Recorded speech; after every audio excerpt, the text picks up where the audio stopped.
نحمدہ ونصلی علی رسولہ الکریم اما بعد فاعوذ باللہ من الشیطان الرجیم بسم اللہ الرحمن الرحیم رب اشرح لی صدری ویسر لی امری واحلل عقدۃ من لسانی یفقہوا قولی ربنا لا تؤاخذنا ان نسینا واخطانا۔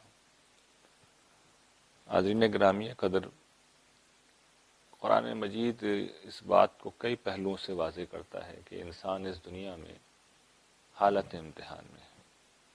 سورہ ملک کا آغاز اسی طریقے سے ہوتا ہے کہ تبارک الذی بیدہ الملک وہو علی کل شیء قدیر الذی خلق الموت والحیات لیبلوکم ایکم احسن عملا، کہ موت اور حیات کا یہ سارا سلسلہ اسی لیے پیدا کیا ہے اللہ تعالیٰ نے کہ دیکھیں تم میں سے کون اچھے عمل کرتا ہے۔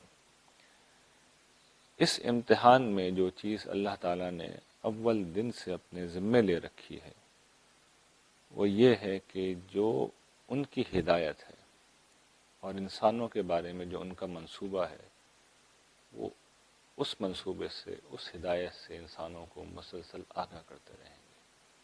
اس وقت پہلے انسان حضرت آدم علیہ السلام دنیا میں بھیجے جا رہے تھے، ان کو یہ پیغام لے کے بھیجا گیا تھا، فَإِمَّا يَأْتِيَنَّكُم مِّنِّي هُدًى فَمَن تَبِعَ هُدَايَ فَلَا خَوْفٌ عَلَيْهِمْ وَلَا هُمْ يَحْزَنُونَ۔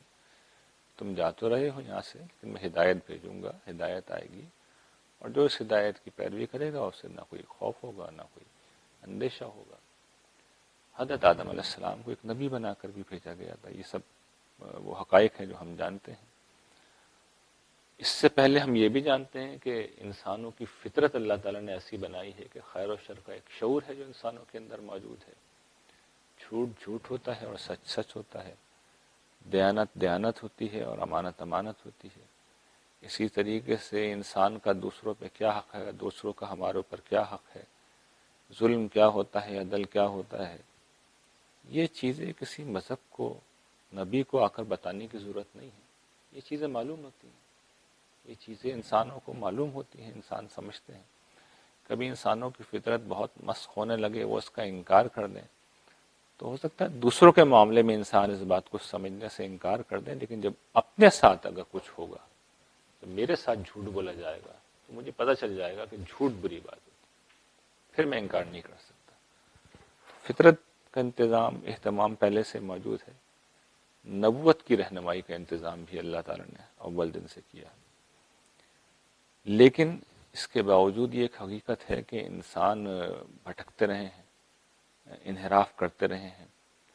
چنانچہ اللہ تعالیٰ نے ایک قدم آگے بڑھ کر یہ اہتمام کیا کہ نبیوں کے بعد پھر اللہ تعالیٰ نے نبیوں میں سے ہی کچھ لوگوں کو رسول بنا کر قوموں کی طرف بھیجا۔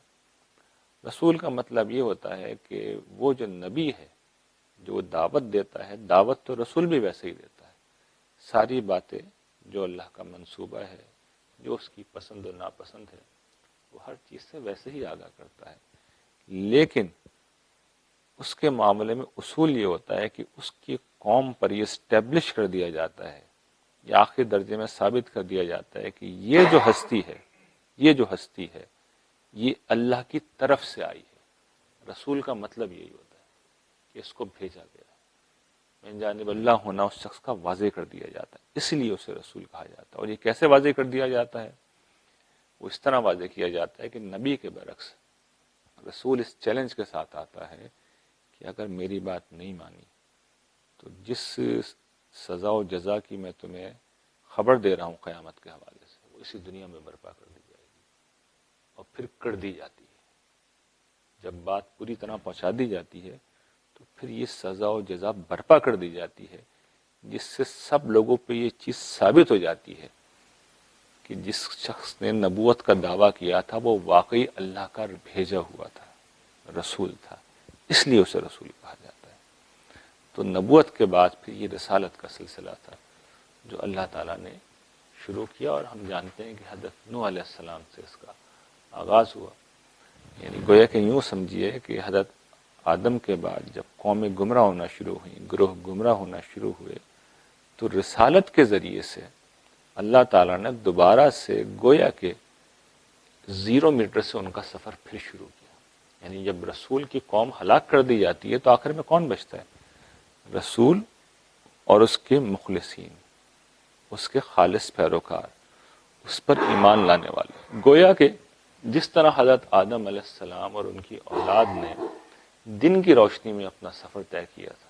حضرت آدم علیہ السلام اللہ تعالیٰ سے مکالمہ کرنے کے بعد آئے تھے نا اس دنیا میں، تو رسولوں کے ماننے والے بھی اپنی آنکھوں سے سب دیکھ رہے ہوتے ہیں اور وہ پوری طرح مومن ہوتے ہیں. تو گویا کہ انسانیت 0 میٹر سے اپنا سفر ایک دفعہ پھر شروع کرتی ہے. حضرت نوح علیہ السلام کے بعد اللہ تعالیٰ نے یہ سلسلہ بھی شروع کیا، لیکن شیاطین کی مسلسل در اندازیاں، انسان کی کمزوریاں، اس کے نتیجے میں چند برسوں کے بعد، چند نشروں کے بعد، چند صدیوں کے بعد پھر وہی کچھ ہوتا. خود رسول کی قوم میں بھی وہ سارے انحرافات پھر پیدا ہو جاتے ہیں. چنانچہ ہم دیکھتے ہیں کہ حضرت نوح علیہ السلام آئے، حضرت ہود علیہ السلام آئے، حضرت صالح علیہ السلام آئے. ان رسولوں کا ایک سلسلہ ہے جو آ رہا ہے، وہی رسول ہیں، ان کے وہی پیروکار ہیں، انہی پیروکاروں کے اوپر چند صدیاں گزرتی ہیں. وہ سب کچھ جو اپنی آنکھوں سے دیکھا ہوتا ہے ان کے آباء و اجداد نے پھر بھول جاتے ہیں، وہی کچھ کر رہے ہوتے ہیں. چنانچہ اللہ تعالیٰ پھر ان کے ساتھ وہی کہانی دہرا دیتے ہیں. دینونت برپا کر دی جاتی ہے، سزا و جزا دنیا ہی میں دے دی جاتی ہے. یہ صورتحال جاری رہی یہاں تک کہ حضرت ابراہیم علیہ السلام کا زمانہ آ گیا، اور ایک دفعہ پھر انحراف اتنا بڑھ گیا کہ قوموں نے پے در پے تباہ ہونا پسند کر لیا، لیکن راہ راست پہ نہیں آتی تھی. اور یہ بگاڑ اس درجے میں پہنچ گیا کہ جب حضرت لوط علیہ السلام کا معاملہ تو ہم جانتے ہیں نا، کہ ان کو یہ کہا گیا کہ بہت پاکیزہ لوگ ہیں، ان کو نکالو. یعنی توحید تو بہت بات کی بات ہے، وہ مسلمہ انسانی اخلاقیات جس کے اوپر بالعموم دوسری رائے کبھی پیدا نہیں ہوئی تھی، یعنی ہم جنسی تعلق، توحید کو چھوڑتے لوگ اس طرح کے معاملات میں بھی انحرافات کرنے لگے. جب یہ صورتحال ہوئی تو پھر اللہ تعالیٰ کی جو ہدایت کی اسکیم ہے، اس میں ایک تیسری چیز ہے جو اللہ تعالیٰ نے انٹروڈیوس کرائی، اور وہ یہ انٹروڈیوس کرائی حضرت ابراہیم علیہ السلام کے ذریعے سے کہ اب ہم نبی اور رسول ہی نہیں بھیجیں گے، اب ہم ایک پوری امت اٹھائیں گے، ایک پوری امت اٹھائیں گے، سینکڑوں، ہزاروں، لاکھوں لوگوں پر مشتمل ایک امت اٹھائیں گے، اور اس کو انسانیت کے مرکز میں آباد کریں گے، اور ان کے ذریعے سے ہم لوگوں کو ہدایت پہنچائیں گے، اور ان کے درمیان ہم نبی پیدا کرتے رہیں گے. بنی اسرائیل کو پھر اس پس منظر میں پہلے اٹھایا گیا. یعنی حضرت ابراہیم علیہ السلام کے 2 صاحبزادے حضرت اسماعیل اور حضرت اسحاق تھے. حضرت اسحاق کے بیٹے حضرت یعقوب، حضرت یعقوب کے بیٹے حضرت یوسف. تو پھر حضرت یوسف کے زمانے میں یہ لوگ فلسطین سے مصر گئے، اور حضرت یعقوب کے جو 12 بیٹے تھے ان سے ایک قوم جو بنی وہ بنی اسرائیل کہلائی. تو حضرت موسیٰ علیہ السلام کے زمانے میں ان لوگوں کو باقاعدہ اس منصب کے اوپر فائز کیا گیا. حضرت موسیٰ علیہ السلام ویسے ہی ایک رسول تھے جیسے ان سے پچھلے رسول آئے تھے، اور انہوں نے آل فرعون کے ساتھ وہی معاملہ کیا جو رسول اپنی قوموں کے ساتھ کرتے رہے ہیں. آل فرعون نے بات نہیں مانی، ہلاک کر دیے گئے، تباہ ہو گئے. وہ اپنی قوم کو اللہ کے حکم سے لے کے چلے، اور پھر ان کے یہ ذمے یہ کام لگایا کہ اب دنیا کو انہوں نے پیغام پہنچانا. تو برا بھلا جیسا بھی تھا، بنی اسرائیل یہ کام کم و بیش 1500 برس تک کرتے رہے. بعض ادوار ان پہ بڑے اچھے بھی گزرے، بڑی غیر معمولی انداز میں. ہم جانتے ہیں کہ حضرت داؤد علیہ السلام کے زمانے میں، حضرت سلیمان علیہ السلام کے زمانے میں کس درجے میں انہوں نے اتمام حجت کیا دنیا کے اوپر، کس درجے میں اللہ کا پیغام پہنچایا ہے. آخری درجے میں بات انہوں نے واضح کی ہے کہ اللہ کے سوا کوئی معبود نہیں، اور جس راستے کی طرف اللہ تعالیٰ بلاتے ہیں وہی ٹھیک راستہ ہے. تو ان لوگوں کی سیادت و قیادت، رہنمائی کے فرائض ہر دور میں انبیاء علیہ السلام ہی کرتے رہے. حضور نے اس کو اسی طرح بیان کیا ہے کہ کلما ہلک نبی خلفہ نبی، جب کوئی ایک نبی اس دنیا سے رخصت ہوتا تو اس کے بعد ایک دوسرا نبی ان کو لیڈ کرتا. یہاں تک کہ بنی اسرائیل کا زوال اپنے آخری حد پہ پہنچا، اور ان کو اس منصب سے پھر اللہ تعالیٰ نے معزول کیا، اور معزول کرنے سے پہلے ایک آخری جلیل القدر رسول کو ان کے درمیان میں بھیجا، حضرت عیسیٰ علیہ السلام کو. اور انہوں نے ان کے تمام جو امراض تھے ان پر انہیں توجہ دلائی، انہیں دعوت دی، انہیں تلقین کی، تنبیہ بھی کی، اور سخت ترین تنبیہ بھی کی. ہر پہلو سے انہیں سمجھایا. لیکن جب وہ نہیں سمجھے تو آخر میں ان کو بھی ایک سزا دے کر اس منصب سے فارغ کر دیا گیا، اور حضرت عیسیٰ علیہ السلام یہ بتا کے گئے کہ اب تم سے یہ منصب لے لیا جائے گا اور ایک ایسی قوم کو یہ دیا جائے گا جو اس کا پھل لائے گی۔ چنانچہ اسی اصول پر پھر حضرت ابراہیم علیہ السلام کے جو بڑے صاحبزادے تھے حضرت اسماعیل علیہ السلام، ان کی اولاد کو اللہ تعالیٰ نے یہ منصب دیا، اور رسول اللہ صلی اللہ علیہ وسلم کی بعثت ہوئی ہے بنی اسماعیل کے اندر، اور ان کے ذریعے سے پھر ہم جانتے ہیں کہ دنیا میں اللہ تعالیٰ نے اپنا پیغام پہنچایا۔ رسول اللہ صلی اللہ علیہ وسلم کی حیثیت وہی تھی جو حضرت موسیٰ علیہ السلام کی تھی، آپ اپنی قوم کے لیے ویسے ہی رسول تھے جیسے رسول ہوتے ہیں، آپ کی قوم کے اوپر وہی اتمام حجت کیا گیا، وہی سزا برپا کی گئی، وہی جزا برپا کی گئی، اور صحابہ کرام کو اس منصب کے اوپر فائز کیا گیا جو قرآن مجید میں ان کے حوالے سے بیان بھی کیا گیا ہے۔ تو گویا کہ ایک دوسری امت تھی جو پہلی امت کے بعد اس جگہ پہ آ گئی۔ پہلے دور میں یا پہلی امت کے لیے رہنمائی کا انتظام یہ تھا کہ نبی انہیں لیڈ کر رہے تھے، کتابیں بھی آتی تھیں لیکن اصلاً نبی تھے جو رہنمائی کر رہے تھے۔ امت مسلمہ کے ساتھ یہ معاملہ کیا گیا کہ چونکہ نبوت ختم کر دی گئی تو اب امت کے ساتھ نبی نہیں تھے، قرآن مجید تھا۔ اور آپ اگر کل کی میری گفتگو میں موجود تھے تو آپ نے سنا ہوگا میں نے کتنی تفصیل سے بتایا ہے کہ قرآن مجید کیا ہے۔ یہ خدائے متکلم ہے، یہ اللہ تعالیٰ کے قائم مقام ہے، یہ نبوت سے بھی ایک گویا کہ آخری درجے کی، اس سے بھی آگے بڑھ کر ایک معاملہ ہے جو اللہ تعالیٰ نے کیا ہے کہ اپنے الفاظ میں لکھ کر اپنی مرضی، اپنی رہنمائی لوگوں کو فراہم کر دی ہے۔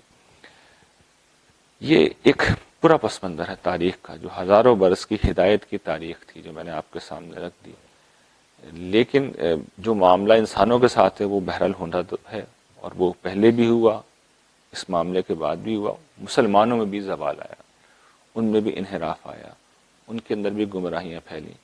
جن جن چیزوں کا بنی اسرائیل شکار ہوئے، مسلمان بھی انہی چیزوں کا، انہی امراض کا شکار ہوئے۔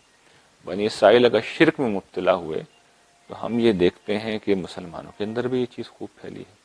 بنی اسرائیل اگر ظاہر پرستی کا شکار ہوئے تو مسلمان بھی اس مرض کا شکار ہوئے۔ بنی اسرائیل اگر قوم پرستی کا شکار ہوئے تو مسلمان بھی قوم پرستی کا شکار ہوئے۔ تو یہ سارے امراض مسلمانوں میں بھی در آئے۔ اس کے بعد وہ ساری سزائیں مسلمانوں کو بھی دی گئیں۔ ہم جانتے ہیں کہ جس طریقے سے بخت نصر کے ہاتھوں مشرق سے ایک طوفان اٹھا تھا اور اس نے یہودیوں کو ملیا میٹ کر دیا تھا، یہاں بھی مشرق سے تاتاری اٹھے اور انہوں نے حشر نشر کر کے رکھ دیا۔ اور جس طریقے سے مغرب سے پھر ایک طاقت آئی تھی، رومیوں کی طاقت، اور انہوں نے ان کو سزا دی تھی، مسلمانوں کے ساتھ بھی یہ معاملہ ہوا کہ مغرب سے پھر مغربی اقوام اٹھی ہیں اور انہوں نے پورے عالم اسلام کو، جو مسلمان جو دنیا کی سول سپر پاور تھے، اور کوئی 2-4 دن نہیں رہے مسلمان، 1200 سال رہے ہیں، 1200 سال تک دنیا کی سول سپر پاور رہے ہیں، پوری طرح مغلوب کر دیا۔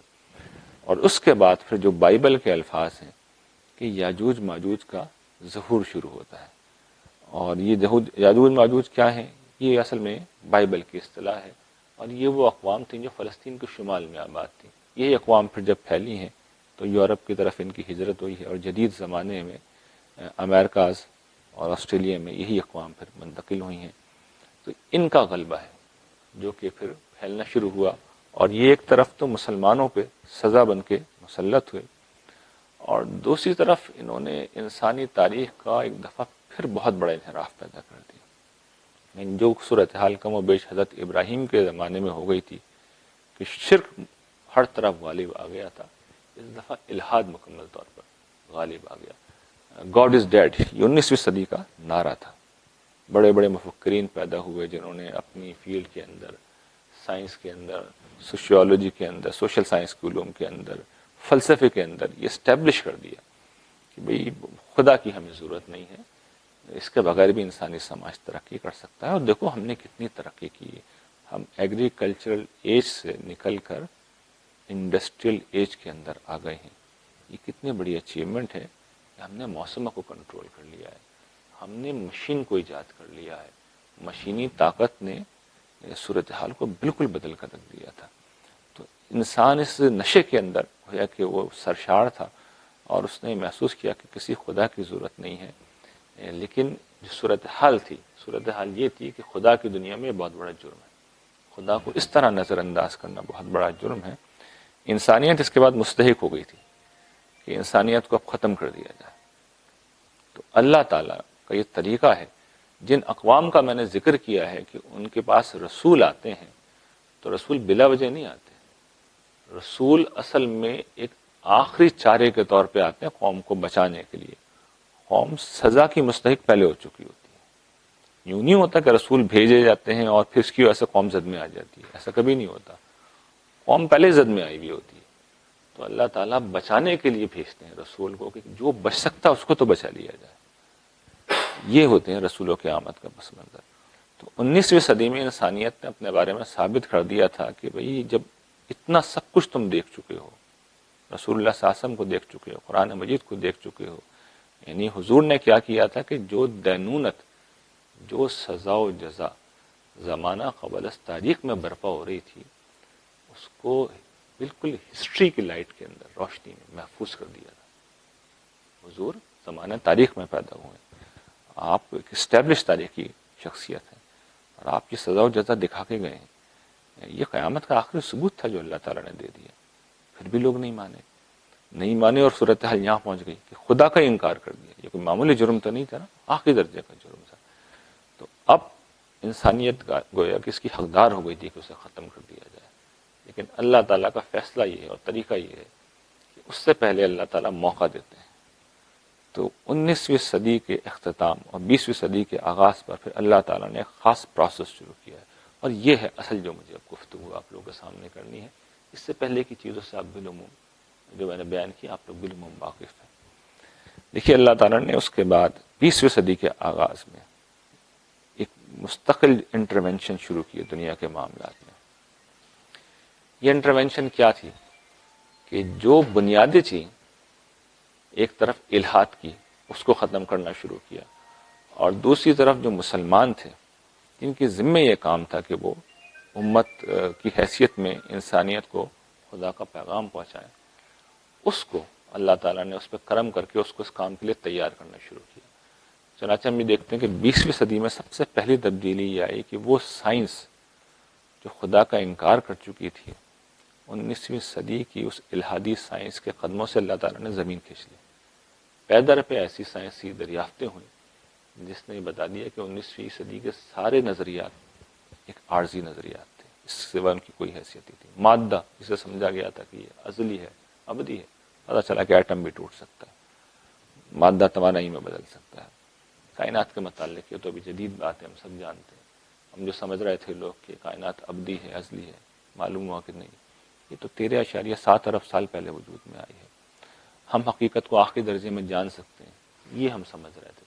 انسرٹنٹی پرنسپل نے بتا دیا کہ یہ ممکن ہی نہیں ہے، ہم حقیقت تک پہنچ ہی نہیں سکتے۔ ایک وقت میں آپ بیک وقت کسی چیز کی ماس اور اس کی متعلقہ جتنی انفارمیشن ہے حاصل نہیں کر سکتے۔ یہ سائنس جس سطح پہ جا کے چیزوں کو سمجھ سکتی ہے، وہاں پہ بھی الٹیمیٹ ریئلٹی تک آپ نہیں پہنچ سکتے۔ اس طرح کی ان گنت دریافتیں تھیں جو ہوتی چلی گئیں۔ تو وہ جو سائنس جس کے بارے میں یہ سمجھا جا رہا تھا کہ اس نے خدا کے وجود کو ختم کر دیا ہے، پتہ چلا کہ اس طرح کی تو کوئی بات نہیں۔ یہ پہلی چیز تھی۔ دوسری چیز یہ تھی کہ جن یورپی اقوام نے مسلمانوں پر قبضہ کر رکھا تھا، مسلمانوں کے ممالک پر قبضہ کر رکھا تھا، اللہ تعالیٰ نے ان کو آپس میں ٹکرا دیا۔ یعنی اس طرح کی صورتحال پیش آئی کہ وہ جن کی طاقت ناقابل شکست تھی وہ آپس میں ٹکرا گئے، اور ٹکرانے کے بعد وہ اس پوزیشن میں نہیں رہے کہ مسلم ممالک پر اپنا قبضہ برقرار رکھ سکیں۔ چنانچہ مجبوراً انہیں مسلمانوں کو آزاد کرنا پڑا۔ یہ جو 50-60 کے قریب اس وقت مسلمان ممالک موجود ہیں، یہ سب غلام تھے۔ 20ویں صدی کے آغاز میں اگر آپ تاریخ ریسنٹ ماڈرن ہسٹری سے واقف ہیں، آپ کو پتہ ہوگا سب غلام تھے۔ اس طرح ہم سب کانٹیننٹ میں برطانیہ کے غلام تھے، باقی عالم اسلام بھی اسی طرح غلام تھا، اور اسی طرح اگر غلام رہتے تو صورتحال بہت خراب تھی۔ تو اللہ تعالیٰ نے مسلمانوں کو سیاسی آزادی بھی عطا کر دی۔ اچھا، سیاسی آزادی بالکل بیکار تھی، اس لیے کہ سارا علم ان کے پاس، ٹیکنالوجی ان کے پاس، نتیجتاً جتنے معاشی وسائل وہ بھی ان کے پاس تھے۔ مسلمان تو شودر کی حیثیت رکھتے تھے، یعنی جو سب سے نچلا طبقہ ہو سکتا ہے انسانیت کا، وہ بنے ہوئے تھے مسلمان۔ تو اللہ تعالیٰ نے مزید یہ اہتمام کیا کہ ساری مشینی طاقت ان کو دے دی، اور مشین کی جو اصل طاقت ہے جہاں سے مشین چلتی ہے، پیٹرول، وہ عربوں کے قدموں سے نکال دی۔ تو دولت کے خزانے تھے جو ان کے پاس آ گئے، بے پناہ دولت، بے پناہ مال. تو معاشی مسئلہ ایک بہت بڑا مسئلہ ہوتا ہے، اللہ تعالیٰ نے اس سے بھی مسلمانوں کو فارغ کر دیا، اور ظاہر ہے کہ اس کے بالواسطہ اثرات پھر دیگر مسلمان ممالک کے اوپر بھی پڑے، دولت وہاں پہ بھی گئی. پھر اگلا اللہ تعالیٰ نے اہتمام یہ کیا مسلمان اپنی ذمہ داری پوری کریں، کہ مسلمانوں کو اللہ تعالیٰ نے دنیا کے وسط میں رکھا. یعنی مسلمانوں کو پاپولیشن پہ اگر آپ نظر کریں تو جس طرح اس وقت اگر آپ دیکھیں گے ہم آسٹریلیا میں بالکل کونے میں بیٹھے ہیں، دنیا کا ایک کونا امریکہ ہے، ایک کونا یورپ ہے، ایک کونا روس ہے، ایک کونا چین ہے. دنیا کا مرکز کیا ہے؟ مڈل ایسٹ ہے، اس کے ارد گرد کا علاقہ نیئر مڈل ایسٹ کا علاقہ ہے. اس پورے علاقے میں اللہ تعالیٰ نے مسلمانوں کو آباد کیا تھا، اس لیے کیا تھا کہ یہ جب بھی اپنی ذمہ داری پورا کرنا چاہیں تو انہیں زیادہ بھاگ دوڑ نہیں کرنی پڑے، یہ بآسانی اپنی ذمہ داریاں پوری کر دیں. اس لیے کہ کوئی آسان کام نہیں ہوتا کہ میسج پہنچایا جائے، اس کے لیے ظاہری بات ہے کہ ٹریولنگ کرنی پڑتی ہے، پہنچنا پڑتا ہے، جانا پڑتا ہے. یہ بھی اللہ تعالیٰ نے اہتمام کیا. پھر مزید اہتمام یہ کیا کہ آپ کوئی سب کچھ کر دیا لیکن تھے تو مسلمان کمزور، اور کوئی کمزور کسی طاقتور کے سامنے آ جائے تو کچل دیا جاتا ہے. یہ ہمیشہ سے دنیا کا دستور رہا ہے، سپر پاورز کچل دیتی ہیں. تو اللہ تعالیٰ نے مسلمانوں کو سیکیورٹی دینے کا خصوصی اہتمام کیا، اور وہ خصوصی اہتمام یہ تھا کہ دنیا کی جو دو بڑی سپر پاورز دوسری جنگ عظیم کے بعد بنی، ان کی قیادت میں دنیا دو حصوں میں تقسیم ہو گئی، سوویت بلاک اور ویسٹرن بلاک. تو مسلم ممالک اس پورے کنفلکٹ میں کہیں پہ بھی نہیں تھے، وہ بچ گئے. یہ ترقی یافتہ جتنے بھی ممالک تھے آپس میں یہ ایک دوسرے سے الجھ گئے، اور باقی مسلم ممالک کے پاس ایک پورا موقع مل گیا کہ جسے ہم کہہ سکتے ہیں کہ زمانہ امن، وقفہ تعمیر، اپنے معاشروں کی تعمیر کا موقع، ڈیولپمنٹ کا موقع. 50-60 سال دیے اللہ تعالیٰ نے مسلمانوں کو. تو ان سب چیزوں کو اب ذرا سم اپ کر لیجئے، کیا کیا اہتمام نہیں کیا اللہ تعالیٰ نے. آزادی دی، دولت دیا، امن دیا، دنیا کے مرکز میں بسایا. جو سائنس جس میں مسلمان کچھ کر ہی نہیں سکتے وہاں پہ ایسے انکشافات کرا دیے کہ اب تم اپنی ذمہ داری پوری کر لو. جو تمہارے ذمہ کام لگایا گیا ہے کہ میرا میسج دنیا تک پہنچاؤ، تمہیں یہ کام کرنا چاہیے. اس لیے کہ انسانیت تو تباہ ہونے کی مستحق ہو چکی ہے، انسانیت تو ماری جائے گی. میرا تو فیصلہ آ رہا ہے اور تمہیں یہ کام کرنا ہے. مسلمانوں نے اس کے برعکس کیا کیا؟ بجائے وہ یہ کام کرتے، مسلمانوں نے ایک دوسرا کام کر دیا.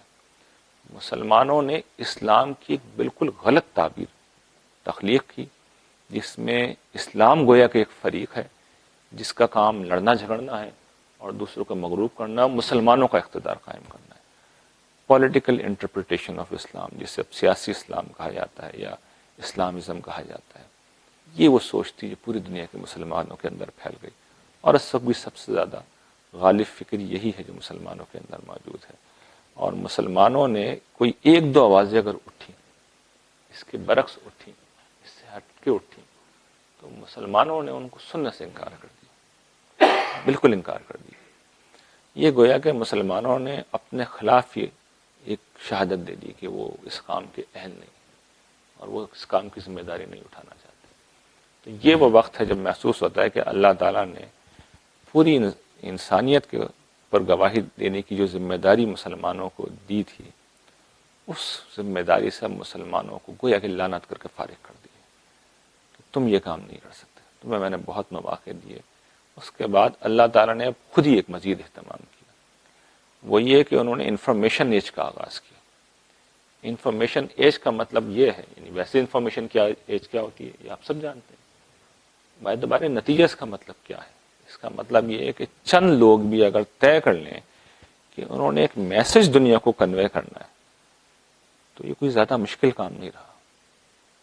ہم نے اپنی آنکھوں کے سامنے پچھلے 20-30 سال کے اندر اس انفارمیشن ایج کو ڈیولپ ہوتے ہوئے دیکھا ہے، اور ہم نے یہ دیکھا ہے اور ہم یہ جانتے ہیں کہ کہاں یہ ٹیکنالوجی کھڑی ہوئی تھی. یہ ایگزسٹ ہی نہیں کرتی تھی، یہ موجود ہی نہیں تھی. اور آج حال یہ ہے کہ ایک آدمی ایک جگہ بیٹھ کے کوئی گفتگو کرے وہ دنیا کے ہر بیڈ روم میں پہنچائی جا سکتی ہے. کم سے کم جو اصل اللہ تعالیٰ کے پیش نظر بات ہوتی ہے کہ جو سمجھنا چاہتا ہے کم سے کم وہ تو محروم نہ رہ جائے. یعنی بات یہ تو اللہ تعالیٰ کے پیش نظر کبھی بھی نہیں رہا کہ سب لوگ ہی نیک ہو جائیں، یہ مسئلہ نہیں ہے اللہ تعالیٰ کا. ان کا مسئلہ کیا ہے کہ کوئی شخص صحیح بات سمجھنا چاہتا ہے تو قیامت کے دن وہ یہ نہ کہے کہ پروردگار میں تو سمجھنا چاہتا تھا، میں نے کوشش بھی کی، کوئی سمجھانے والا ہی نہیں تھا. یہ بات نہیں سنیں گے اللہ تعالیٰ. اس کا انتظام وہ ہمیشہ کرتے ہیں. نبی اس لیے بھیجے تھے انہوں نے، رسول اس لیے بھیجے تھے، امت اس لیے اٹھائی تھی انہوں نے، اور اب یہ اہتمام بھی اسی لیے کر رہے ہیں. تو ایک اہتمام تو اللہ تعالیٰ نے یہ کیا ہے کہ اس انفارمیشن ایج کے ذریعے سے وہ ٹول کریٹ کر دیا ہے، اور پیرالل میں انہوں نے ایک دوسرا کام بھی پچھلے 150 سال سے وہ کر رہے ہیں. وہ یہ ہے کہ رسول اللہ صلی اللہ علیہ وسلم کی دعوت کے اوپر اور آپ کے اصل پیغام کے اوپر جو پردے پڑ گئے تھے، قرآن مجید جو محور و مرکز نہیں رہا تھا، اس کے نتیجے میں اسلام کی اصل دعوت اس طرح نمایاں ہو کر سامنے نہیں آ رہی تھی.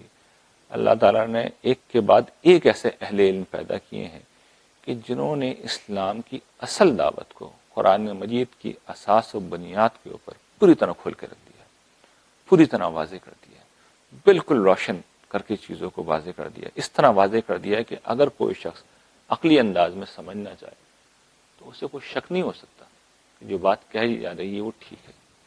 یعنی یہ جو قانون اتمام حجت ہے اس کو بالکل کھول دیا گیا ہے.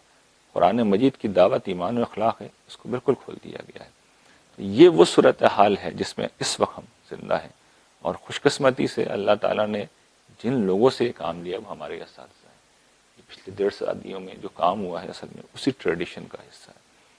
اچھا، یہ وہ صورتحال ہے کم و بیش. اب ظاہر ہے کہ یہ جو میں عرض کر رہا ہوں میری انٹرپریٹیشن ہے، وہ صحیح بھی ہو سکتی ہے، غلط بھی ہو سکتی ہے.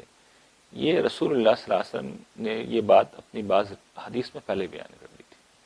آپ صلی اللہ علیہ وسلم نے بعض خواب آپ کے تھے جو مختلف کتب احادیث میں بیان ہوئے ہیں، اور ایک خواب تو سب جگہ بیان ہوا ہے، اور وہ یہ خواب ہے کہ آپ کو خواب میں دکھایا گیا ہے کہ رسول اللہ صلی اللہ علیہ وسلم دیکھتے ہیں کہ ایک شخصیت ہے، اس کا پورا نقشہ بیان ہوتا ہے اور وہ حرم میں کا طواف کر رہی ہے، اور پھر آپ کو ایک دوسری شخصیت دکھائی جاتی ہے. تو پہلی شخصیت کا تعارف کرایا جاتا ہے کہ مسیح ابن مریم ہے، اور دوسری شخصیت کا تعارف کرایا جاتا ہے کہ مسیح الدجال ہے.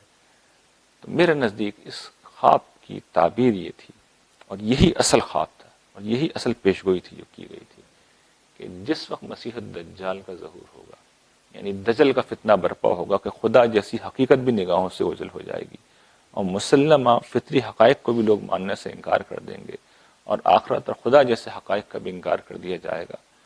تو پھر امت مسلمہ میں جس طریقے سے عیسیٰ علیہ السلام آخری دفعہ آئے تھے اور پورا میسج، پورا پیغام کھول کے رکھ دیا تھا انہوں نے، تو اس امت کے اندر بھی مسیحی مشن کا احیاء ہو جائے گا، اور دعوت پوری طریقے سے واضح کر دی جائے گی. اس کے بعد لوگوں کے پاس چوائس ہوگی، وہ چاہیں تو انکار کر دیں، انکار کریں گے تو پھر ان کے ساتھ بھی وہی ہوگا جو یہودیوں کے ساتھ ہوا تھا.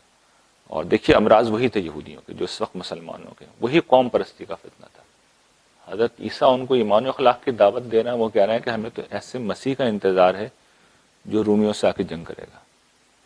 یہ مسیح ناصری نبی تھے، وہ کہہ رہے ہیں ہمیں تو جنرل مسیح کا انتظار ہے، مارشل مسیح کا انتظار ہے جو آ کے جنگ کرے گا ہماری طرف سے. اتنا ان کے اعصاب کے اوپر سیاست سوار تھی. ظاہر پرستی عروج کے اوپر پہنچی ہوئی تھی. کھاتے وقت اگر ہاتھ نہیں دھوئے ان کے حواریوں نے تو اس پہ شور مچا دیا.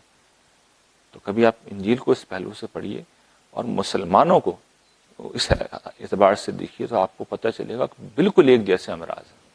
جو یہودیوں کے امراض تھے حضرت عیسیٰ کے وقت، قوم پرستی کا فتنہ اور ظاہر پرستی کا فتنہ، اور ایمان و اخلاق کی دعوت بالکل ختم ہو چکی تھی. ٹھیک یہی 3 مسائل اس وقت مسلمانوں کے. قوم پرستی کا فتنہ سے مراد کیا ہے؟ سیاسی مسائل، یعنی قومی مسائل ہمارے لیے اہم بن چکے ہیں. اور ظاہر پرستی کا مطلب یہ کہ دین کی اصل اسپرٹ، دین کی روح غائب ہو چکی. کچھ ظاہری اعمال ہیں، نن ایشوز ہیں جو کہ ایشوز بن گئے ہو. اس سے حضرت عیسیٰ علیہ السلام نے کہا تھا کہ تم مچھروں کو چھانتے ہو اور اونٹوں کو نگل جاتے ہو. اشارہ ان کا اسی طرح سے تھا. اور جو صورتحال ان کے زمانے میں تھی وہ وہی صورتحال آج بھی ہے. یہ گویا کہ اسی مشن کا ظہور ہو گیا ہے، اسی دعوت کا ظہور ہو گیا ہے. اور یہ چیزیں جو میری انڈرسٹینڈنگ ہے کہ جس طرح پہلے آگے بڑھی ہیں اسی طریقے سے آگے بڑھیں گی. یعنی یہ معاملہ تکوینی معاملہ ہو رہا ہے. میں اور آپ اس کو صرف سمجھنے کی کوشش کر سکتے ہیں. ہم اس کا حصہ بننا چاہیں حصہ بن جائیں، نہ بننا چاہیں نہ بنے، اللہ تعالیٰ کسی اور کو اس کا حصہ بنا دیں گے. تو اس میں یہاں تک تو ہے جو ہو چکا ہے، اس کو انالیسس کر کے میں نے بتایا. اب میں بتا رہا ہوں کہ کیا ہونے جا رہا ہے، اور یہ آخری بات اب میں عرض کر رہا ہوں. ہونے صرف یہ جا رہا ہے کہ اللہ تعالیٰ پوری دنیا میں اس دعوت کا ابلاغ کرنے جا رہے ہیں. یعنی انسانوں میں سے کچھ لوگوں کو وہ اٹھائیں گے، وہ آپ بھی ہو سکتے ہیں، وہ کوئی اور بھی ہو سکتا ہے. جو شخص آگے بڑھنا چاہے گا وہ اس کام کا حصہ بن جائے گا. ان کو استعمال کر کے اللہ تعالیٰ پوری دنیا میں اپنا میسج پہنچا دیں گے، اور انسانیت کے اوپر وہ جب پوری ہو جائے گی جو اصل میں مسلمانوں نے کرنی تھی. اور جو میں نے عرض کیا تھا نا کہ 19ویں صدی میں انسانیت یہ مستحق ہو چکی تھی کہ اللہ تعالیٰ کے عذاب کی زد میں آ جائے. یہ بڑا جرم تھا اللہ تعالیٰ کی بارگاہ میں کھڑے ہو کے کہ انسانیت ان کے احسانوں میں زندہ رہ کے یہ کہے کہ ہم تو نہیں جانتے خدا کون ہے، گاڈ از ڈیڈ. اس سے بڑا گستاخانہ جملہ نہیں کہا جا سکتا اس دھرتی کے اوپر، اور یہ نعرہ لگایا گیا یہاں پہ. اس جرم کی پاداش میں انسانیت کو ختم کر دینا چاہیے تھا. لیکن اللہ تعالیٰ خدا رحمان ہے، تو وہ یہ کرنے سے پہلے انسانیت کو ایک پورا موقع دے رہا ہے. کسی کو کوئی شک نہ رہے، کوئی ڈاؤٹ نہ رہے، کوئی بچ سکتا ہے تو اس کو بچا لیا جائے. تو یہ میسج آگے پہنچانے کا ایک پروسیس ہے جس میں پہلے مسلمانوں کو موقع دیا گیا. مسلمانوں نے اس کو رد کر دیا، اور آئندہ بھی کوئی بہت زیادہ مجھے امید نہیں کہ بحیثیت مجموعی مسلمان اس کو قبول کریں گے. کر لیں تو بہت اچھی بات ہے، پھر تو مسئلہ ہی ختم. قرائن یہ بتاتے ہیں کہ مسلمان پاگل ہو چکے ہیں اس وقت، کچھ سننے کے لیے تیار نہیں مسلمانوں کی اکثریت. تو چھوڑیے مسلمانوں کو، جو سن سکتے ہیں، جو مان سکتے ہیں، ان تک پیغام پہنچے گا. ان میں سے جو بات مان لیں گے وہی آگے کام کریں گے. تو انسانیت تک یہ پیغام جائے گا، یہ مشن لوگوں تک پہنچے گا، اور خوش نصیب ہوں گے وہ لوگ جو اس کام کا حصہ بنیں گے. جس طرح حضرت عیسیٰ علیہ السلام کے ساتھ کچھ حواری تھے، آپ جانتے ہیں نا عیسیٰ کی تاریخ میں کیا ہوا تھا. ان کی بات رد کر دی گئی تھی، ان کی قوم پہ عذاب آیا تھا. لیکن مسیح کے پیروکاروں نے آخر میں پیغام پہنچا دیا تھا. یعنی انہوں نے اس دور کی متمدن دنیا میں توحید کا پیغام پہنچا دیا تھا. گرچہ بعد میں پھر شرک پیدا ہو گیا، انحراف پھر آیا. یہ تو آتا ہے، انسانیت تو بہت ہی ٹیڑھی مخلوق ہے، جب بھی معاملہ سیدھا ہوتا ہے تھوڑے عرصے میں خراب کر ہی دیتے ہیں. لیکن مسیح کے پیروکاروں نے اپنا کام پورا کیا تھا. بدترین ظلم زیادتی سہنے کے باوجود بھی انہوں نے، دنیا کی تاریخ میں عجیب واقعہ ہوا تھا کہ دنیا کی سب سے طاقتور سلطنت، سول سپر پاور، رومی سلطنت، اس کو چند پیروکاروں نے مسیح بنا لیا تھا، اس کا مذہب ہی بدل دیا تھا ایک چھوٹی سی اقلیت نے. اور یہی نہیں کیا تھا، پوری متمدن دنیا، بلکہ غیر متمدن دنیا کے اندر بھی انہوں نے مسیحیت کا پیغام پہنچا دیا تھا. ان کے انحرافات اپنی جگہ، وہ بعد میں پیدا ہوتے گئے. لیکن چوتھی صدی تک صورتحال یہ نہیں تھی جو بعد میں ہوئی ہے. تو یہی اب دوبارہ ہونے جا رہا ہے. اسی طریقے سے انسانیت تک پیغام پہنچے گا. اور جو میرے اور آپ کے پاس موقع ہے، ہمارے پاس موقع یہ ہے کہ خوش قسمتی سے ہم اس چین کا حصہ ہیں جس سے اللہ تعالیٰ نے علمی طور پہ یہ کام دیا ہے. یعنی ایک کام کا مرحلہ تو وہ تھا کہ جس میں صحیح علم ڈسکور ہو گیا. اب اس کا جو دوسرا اور آخری فیز ہے وہ یہ ہے کہ عالمی سطح پہ اس کا ابلاغ ہو جائے، دنیا بھر میں اس کا ابلاغ ہو جائے، دنیا بھر تک یہ بات پہنچ جائے. تو یہ میرے اور آپ کے سامنے ایک اپارچونٹی ہے. یہ ایک عظیم موقع ہے کہ ہم اس کام کا حصہ بنتے ہیں یا نہیں بنتے. اس پس منظر کو سمجھ کر ہم اس کام کا حصہ بنتے ہیں یا نہیں بنتے، اپنی ذمہ داری اسے سمجھتے ہیں یا نہیں سمجھتے. یہ کوئی لازمی کام نہیں ہے، جو دین آپ سمجھتے ہیں اس پہ عمل کرتے رہیں. یہ نصرت دین کا کام ہے. جو یہ کام کرنے کے لیے اٹھے گا، یہ میں گارنٹی دیتا ہوں کہ قیامت کے دن اللہ تعالیٰ اس کے ساتھ وہی معاملہ کریں گے جو رسولوں کے ساتھ دینے والوں کے ساتھ وہ کرتے ہیں. جو گویا کہ حضرت عیسیٰ علیہ السلام کے حواریوں کے ساتھ قرآن مجید نے بیان کیا ہے کہ ان کا جو غیر معمولی مقام تھا، یا صحابہ کرام کا جو قرآن مجید بیان کرتا ہے غیر معمولی مقام تھا. جو لوگ اس کام کا حصہ بنیں گے ان کا اجر اللہ کے ہاں اسی طریقے سے محفوظ ہے. تو ایک عظیم اپرچونٹی پیدا ہو گئی ہے، ایک عظیم موقع پیدا ہو گیا ہے. اب یہ میرے اور آپ کے اوپر ہے کہ ہم چاہیں تو کوئی فکری مسئلہ سمجھنے سے ہم یہ کہیں کہ چلیے جی ہماری کچھ علمی الجھنیں تھیں وہ دور ہو گئی ہیں، کچھ مسائل تھے ہمارے جو حل ہو گئے. ایک زاویہ یہ ہے صورتحال کو دیکھنے کا. میں نے کبھی نہیں دیکھا اس کو اس طرح. یہ میرا مسئلہ ہی نہیں ہے، یہ کبھی میرے لیے مسئلہ نہیں بنی یہ چیز ہے. اس سے کیا فرق پڑتا ہے بھئی؟ ایک خاتون ہے اگر چہرے پہ نقاب کرتی ہے اور ایک نہیں کرتی، اللہ کے حضور پیش ہوں گے تو اللہ تعالیٰ اس پہ تو فیصلہ نہیں کریں گے نا. اس پہ فیصلہ نہیں کریں گے۔ اسی طریقے سے اگر وراثت کی تقسیم کا ایک معاملہ کوئی اور عالم بیان کرتا ہے، ایک جاوید صاحب بیان کرتے ہیں، تو اللہ تعالیٰ اس کے اوپر کیا جنت و جہنم کا فیصلہ کریں گے؟ کلالہ کے مسئلے کو جاوید صاحب نے ٹھیک سمجھا، دوسروں نے ٹھیک نہیں سمجھا، تو اس پہ جنت و جہنم کا فیصلہ کریں گے اللہ تعالیٰ؟ اس پہ نہیں کریں گے، اس پہ بالکل نہیں کریں گے۔ اس کی اگر کوئی سگنیفیکنس ہے تو وہ پریکٹیکل ہے کہ عملی طور پہ چیزیں اچھی طرح واضح ہو گئی ہیں۔ اصل معاملہ کچھ اور ہے، اصل دین کی حجت ہے جو پوری کی گئی ہے، دین کی شریعت کی حجت ہے۔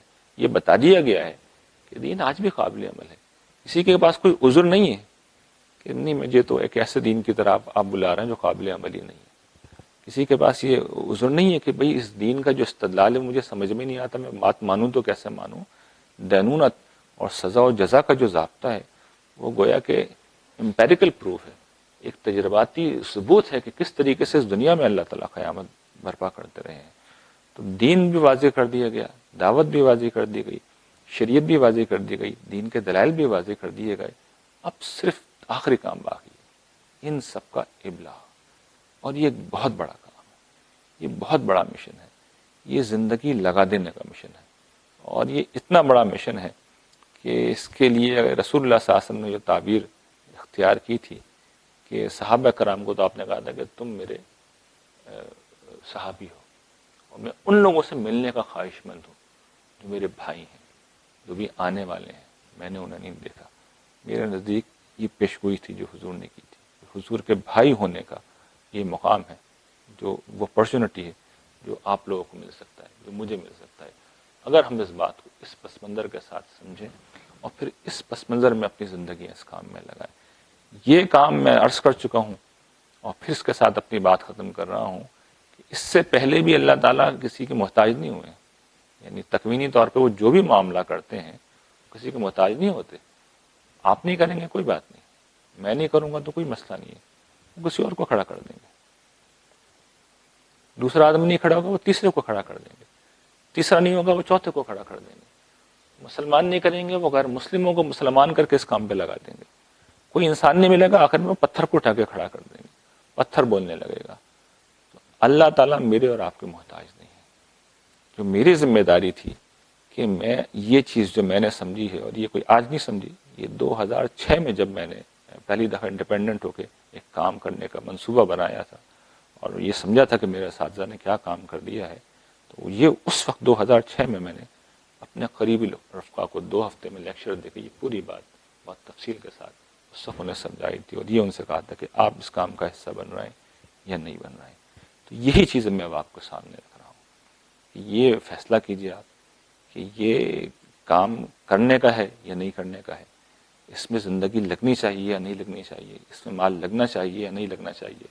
میں اس کو بالکل نہیں کہہ رہا کہ یہ آپ کی نجات کا مسئلہ ہے، نجات کا مسئلہ تو وہی ہے ایمان و اخلاق، جس پہ میں نے میلبرن میں بھی گفتگو کی، کل بھی کی ہے میں نے یہاں سڈنی میں، بعد میں بھی انشاءاللہ جہاں موقع ملے گا کروں گا، اور جس پہ میں ہمیشہ لکھتا ہوں بولتا ہوں، نجات کسی اور چیز پہ موقوف ہوتی ہے، یہ ہے نصرت دین، یہ جنت کے اعلیٰ ترین درجات حاصل کرنے کا موقع ہے، اور جتنا سستا آج یہ سودا ہے انسانی تاریخ میں، اتنا سستا یہ سودا کبھی نہیں۔ اس سے پہلے یہ سودا خریدنے کے لیے ادھر سے ہاتھ کٹوانا پڑتا تھا اور ادھر سے پاؤں کٹوانا پڑتا تھا، اور اس کے بعد سولی پہ ٹھوک دیا جاتا تھا، یہ قیمت دینی پڑتی تھی، وطن چھوڑنا پڑتا تھا، گھر والوں کو چھوڑنا پڑتا تھا، اپنے باپ بھائی سے خود لڑنا پڑتا تھا، جان دینی پڑتی تھی، بدترین ظلم برداشت کرنے پڑتے تھے، اور اس وقت کچھ بھی نہیں کرنا، صرف ہمت کرنی ہے۔ تو یہی ہے وہ سوال جو میں اب آپ کے سامنے رکھ رہا ہوں کہ ہمت اگر کر رہے ہیں تو جنت کے اعلیٰ ترین درجات کا موقع کھلا ہوا ہے آپ کے لیے، اور میری دعا ہے کہ اللہ تعالیٰ مجھے بھی اور آپ کو بھی اس کام کے لیے قبول فرمائے۔ وآخر دعوانا ان الحمدللہ رب العالمین۔ الرحیم، پہلی نشست میں جو میں نے عرض کیا تھا اس کا تعلق ایک فکری دریافت سے تھا کہ تکوینی دنیا میں ہم کیا ہوتا دیکھ رہے ہیں، یعنی اس کا پہلا حصہ تو یہ تھا کہ اللہ تعالیٰ نے قرآن مجید کی روشنی میں جو اسکیم ہمارے سامنے آتی ہے اس کو ہم نے تاریخ میں رومابل ہوتے ہوئے دیکھا تھا. حضرت آدم سے حضرت نوح سے حضرت ابراہیم، پھر بنی اسرائیل اور پھر بنی اسماعیل. اور پھر ہم نے یہ دیکھا تھا کہ نبوت کے ختم ہونے کے بعد تکوینی طور پر اللہ تعالیٰ کس طرح معاملات کو خود کر رہے ہیں. اس کو میں اس طرح تعبیر کرتا ہوں کہ یہ انسانی تاریخ کی سب سے بڑی جنگ ہے جو اس زمین پر اب لڑی جا رہی ہے. اور اس سے پہلے خدا کی جنگیں ہمیشہ خدا کے پیغمبر لیڈ کیا کرتے تھے. یہ پہلا اور آخری موقع ہے کہ اس جنگ کو لڑنے کے لیے اللہ تعالیٰ خود موجود ہے. تو اس جنگ میں جو لوگ اللہ کی طرف سے شریک ہوں گے، سوال یہ ہے کہ ان کے پاس موٹیویشن کیا ہے، وہ کیوں یہ کام کریں. یہ ایک بنیادی سوال ہے. اشارتاً میں نے پہلی نشست میں عرض کیا تھا کہ یہ نصرت دین کا کام ہے، اور یہ بھی توجہ دلائی تھی کہ یہ سودا جتنا سستا اس دور میں بک رہا ہے اس سے پہلے کبھی نہیں بکا. یہ سودا ہے کیا؟ یہ ہے اب وہ چیز جو میں چاہتا ہوں کہ مختصراً آپ کے سامنے رکھوں. دیکھیے، انسان کیا ہے؟ خواہش کا ختم نہ ہونے والا ایک سمندر ہے. انسان کو اللہ تعالیٰ نے ایک غیر معمولی تخیل دیا. جتنی بڑی یہ کائنات ہے، سائنس نے ہمیں یہ بتایا ہے کہ کم و بیش 13.7 ارب سال پہ پھیلی ہوئی ہے، لائٹ ایئر کے اوپر پھیلی ہوئی ہے. لائٹ ایئر کا مطلب یہ ہوتا ہے کہ روشنی 1 سیکنڈ میں 3 لاکھ کلومیٹر یا 1,86,000 میل کا سفر طے کر سکتی ہے. اس رفتار سے چلنے والی روشنی اگر 13.7 ارب سال تک چلتی رہے تب کہیں جا کے کائنات کی حد کو پہنچے گی. اور کائنات ابھی بھی بڑھ رہی ہے، ابھی بھی پھیل رہی ہے. اور کہا یہ جاتا ہے کہ روشنی کی رفتار سے زیادہ تیزی سے پھیل رہی ہے، یعنی ہم اسے دیکھ بھی نہیں سکیں گے، وہ اس سے بھی زیادہ ہے. عرض یہ کرنا چاہ رہا ہوں کہ انسانی تخیل اس سے بھی آگے کی چیز ہے. یعنی میں نے یہ جملے کہے اور آپ کے تخیل نے اس بات کو سمجھ لیا. ہمارا تخیل ایک ایسا سمندر ہے جس کی کوئی حد نہیں ہے. یہ تخیل انسان کے اندر موجود ہے. اور پھر انسان کے اندر خواہش کا ایک سمندر موجود ہے، وہ بھی اسی تخیل کی طرح لامحدود ہے. اس کا ایک نمونہ یہ دنیا ہے. آپ دیکھیے کہ انسان نے اس دنیا کو کس حال میں لیا تھا. ایک ایسی جگہ سے لیا تھا کہ جہاں پر بنجر صحرا تھے یا کھلے میدان تھے یا پہاڑ تھے، اور اس کے بعد آپ کے سامنے ہم کہاں بیٹھے ہوئے ہیں. ہم نے ایک انتہائی مزین رہائش گاہ میں اس دھرتی کو تبدیل کر دیا. ہمارا ذوق جمال یہ کہتا ہے کہ صرف کمرے بننے ہی نہیں چاہیے، انہیں آراستہ و پیراستہ ہونا چاہیے، رنگ ہونا چاہیے، روشنی ہونی چاہیے، ہمارے ذوق کی تسکین کا ہر پہلو وہاں جمع ہونا چاہیے. تو انسان نے بڑے محدود وسائل کے ساتھ بھی، آپ غور کیجئے، کوئی کم جنت نہیں بنا رکھی. یعنی ایک جنت تو اس کائنات میں اللہ تعالیٰ نے بنائی ہے، ایک جنت اس، اور اس کو یہاں تک پہنچایا ہے. اور یہ بھی کوئی انسانی تخیل کی حد نہیں ہے. یہاں انسان کی کچھ محدودیت ہیں انسان کے سامنے، کچھ لمیٹیشنز ہیں، کچھ حدود ہیں انسان کی. انسان کی سب سے بڑی جو حد ہے وہ کیا ہے؟ انسان مر جاتا ہے. یعنی میں اور آپ جتنی کوشش کر لیں، سر توڑ کوشش کر لیں، ہم 60 70 80 سال 90 سال اس سے زیادہ نہیں جی سکیں گے، مر جائیں گے. لیکن کون ہے جو مرنا چاہتا ہے؟ موت ایک مجبوری ہے جو ہم گوارا کرتے ہیں. جوانی سے ہم سب گزرے ہیں. انسانی زندگی کا سب سے تھرلنگ تجربہ ہوتا ہے، سب سے تھرلنگ تجربہ ہوتا ہے. لیکن اس نعمت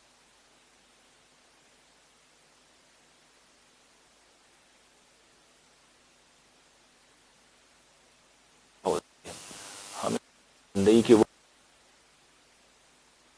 جب ہم پہ وہ احساس جو ایک نوجوان پہ جوان ہونے کے بعد طاری ہوتے ہیں، اس کا ایک تھرل ہوتا ہے. اس کے بعد دنیا بھی بڑی خوبصورت لگنے لگتی ہے، بلکہ ہر چیز ہی خوبصورت لگنے لگتی ہے. تو یہ انسان ہے. انسان کے اندر طرح طرح کی خواہشات ہیں، طرح طرح کے اس کے اندر امنگیں ہیں. یہ دنیا جس میں ہم جی رہے ہیں گرچہ اس کی تسکین کا بہت کچھ سامان وہ فراہم کرتی ہے، لیکن وہ اس کی آخری حد نہیں ہے. وہ اس کی انتہا نہیں ہے۔ اللہ تعالیٰ نے یہ ایک مزید اپرچونٹی کریٹ کی ہے کہ وہ ایک ایسی دنیا بنانے جا رہے ہیں کہ جہاں پر یہ ساری لمیٹیشن وہ اٹھا دیں گے۔ وہ زندگی دیں گے اور موت کو ذبح کر دیں گے، وہ جوانی دیں گے اور بڑھاپے کو ختم کر دیں گے، وہ خوبصورتی دیں گے اور بدصورتی کو ختم کر دیں گے، وہ طاقت اور توانائی دیں گے اور تھکن اور نڈھالپن کو دور کر دیں گے، حتیٰ کہ وہاں پر نیند بھی نہیں ہوگی۔ جنت میں لوگ سونا بھی نہیں چاہیں گے۔ سونا کمزوری کی علامت ہوتا ہے، سونا تھکاوٹ کی علامت ہوتا ہے۔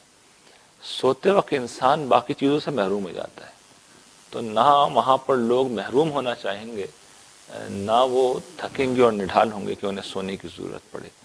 تو اللہ تعالیٰ یہ فیصلہ کر چکے ہیں کہ وہ یہ اب کریں گے، یہ جنت وہ بنائیں گے، یہ جو بادشاہی ہے وہ اپنے بندوں میں تقسیم کریں گے۔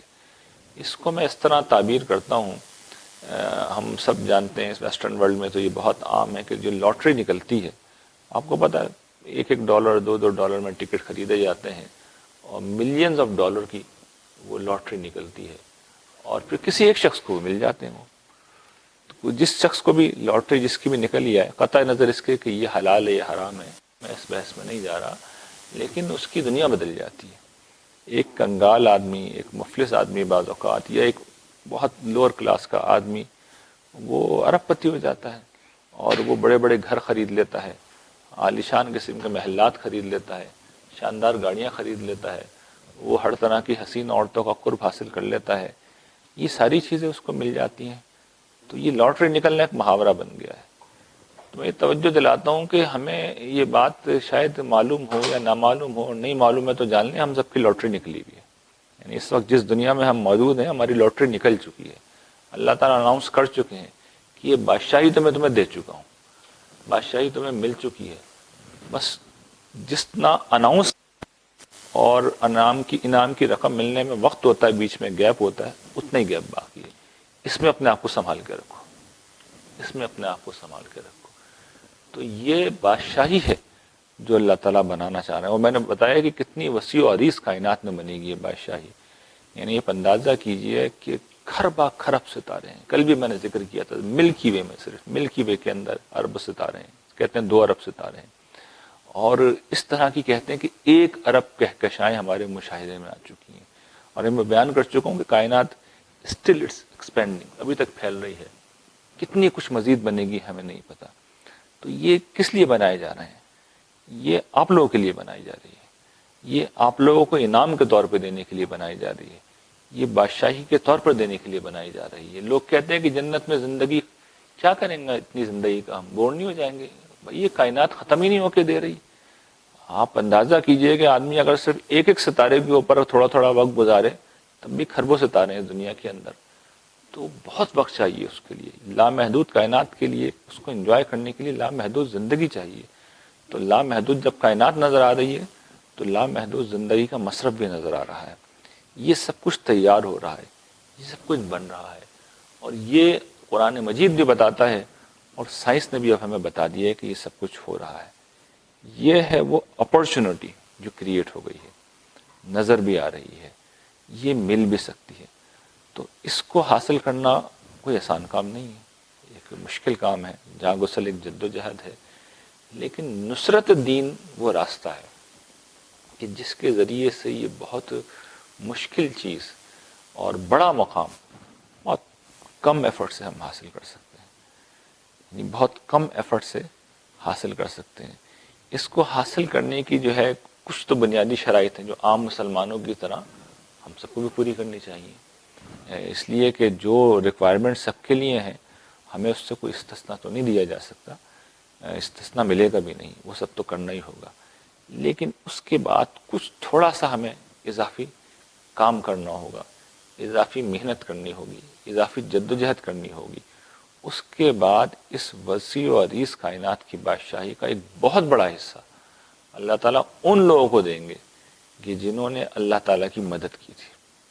اور قرآن مجید نے جو تعبیر اختیار کی ہے وہ اتنی غیر معمولی تعبیر ہے کہ آدمی کو خود ہی جوش آ جائے۔ حضرت عیسیٰ علیہ السلام نے جب سوال کیا تھا کہ من انصاری اللہ، کون ہے اللہ کی راہ میں جو میرا مددگار ہو. تو انہوں نے جو جواب دیا تھا ان کے حواریوں نے، نحن انصار اللہ، ہم ہیں اللہ کے مددگار. تو یہ جو اللہ کے مددگار، اور یہ اصطلاح قرآن مجید میں اللہ تعالیٰ نے خود یہی اصطلاح لی، یعنی حواریوں نے یہ بات کہی اور پھر اللہ تعالیٰ نے کہا کون انصار اللہ. تو بات اتنی عیسیٰ نے لی، اللہ تعالیٰ نے ان کے حواریوں کے الفاظ لیے. یہ نہیں کہا کہ کون ہے اللہ کی راہ میں مددگار، یہ کہا کون ہے اللہ کا مددگار، اور اللہ کے مددگار بن جاؤ سارا اللہ. تو یہ بات ہے جو میں آپ کے سامنے اپرچونٹی کا ہمارے لیے ڈور کھلا ہے، وہ اللہ کے دین کی نصرت کا ڈور کھلا ہے. اللہ کے دین کی مدد کرنی ہے ہمیں. اور یہ بھی میں نے توجہ دلائی کہ یہ کام بہت آسان ہو چکا ہے، بہت ریلیکسنگ انوائرمنٹ کے اندر بہت آسانی کے ساتھ ہم یہ کر سکتے ہیں، اور ہمیں یہ کام کرنا چاہیے. میں سمجھتا ہوں قیامت کے دن اگر کسی شخص کو یہ معلوم ہو کہ اس کے پاس کتنا عظیم موقع تھا، کتنی زبردست اپورچونٹی تھی، اور اس نے صرف سستی کی وجہ سے ضائع کر دی، تو اس سے بڑا محروم آدمی کون ہوگا؟ یعنی اسے جہنم میں پھینکنے کی ضرورت نہیں ہے. اس کے بعد آدمی کو اس کی یہی محرومی مارنے کے لیے بہت ہو گئی کہ مجھے کیا چانس ملا تھا اور کس کو میں نے ضائع کر دیا. تو یہ بات ہمیں سمجھنی چاہیے کہ کس چیز کی طرف آپ کو بلایا جا رہا ہے، اس چیز کی طرف بلایا جا رہا ہے. اور نصرت دین کیا ہے اس دور میں؟ اللہ کا دین جیسا کہ وہ ہے، جیسا کہ وہ ہے بعین ہی لوگوں تک پہنچانا ہے. لوگوں تک پہنچانا ہے، میں پھر دوہرا دوں، لوگوں تک پہنچانا ہے، لوگوں کو بدلنا نہیں ہے. دور جدید میں جب ایک شخص مذہبی انسان بنتا ہے تو اس کو جو پہلا سبق پڑھایا جاتا ہے دنیا کو بدل دینا ہے، دنیا کی اصلاح کرنی ہے. کوئی اصلاح نہیں کرنی، کسی کو نہیں بدلنا. یہ اللہ تعالیٰ چاہتے تو کر دیتے. اصل کام کیا ہے کہ اللہ کے منصوبے کو، اس کی مرضی کو، اس کے میسج کو، اس کے دین کی حجت کو بے کم و کاس جیسے کہ وہ ہے، کچھ تبدیل کیے بغیر، کچھ چیزوں کو آگے پیچھے کیے بغیر لوگوں کے سامنے پہنچا دیا ہے. لوگوں تک پورے منصوبے کو، اور انہیں بتا دیا جائے کہ یہ آپ کے آپشن، یہ چوائسیز ہیں. وہ لوگ نہیں مانتے تو نہ مانیں، مذاق اڑاتے ہیں تو مذاق اڑائیں، اس کو لائٹلی لیتے ہیں تو لیا کریں. یہ میرا آپ کا مسئلہ ہی نہیں ہے. ہمارا رول صرف یہ ہے کہ قیامت کے دن جب میسج پہنچایا تھا، تو یہ ہے اصل میں کام، یہ کرنے کا کام ہے.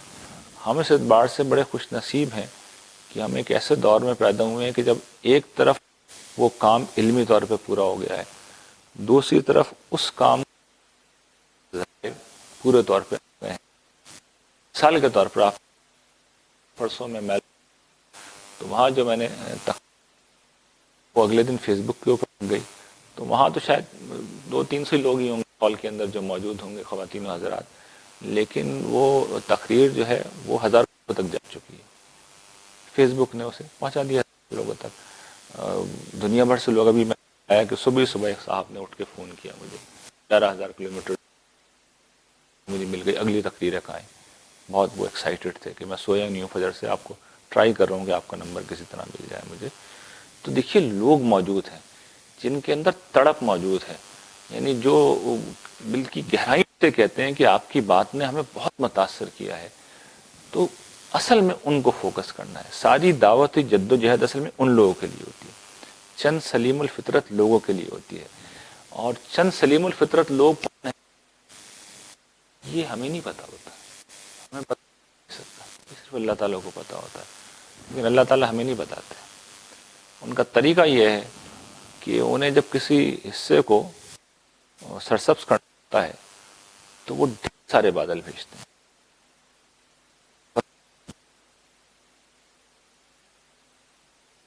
اندر پہ برس جاتا ہے، وہ پہاڑوں میں برس جاتا نہیں پڑتا. بہت اس زمین ہے کہ جو سرسبز ہوتی ہے.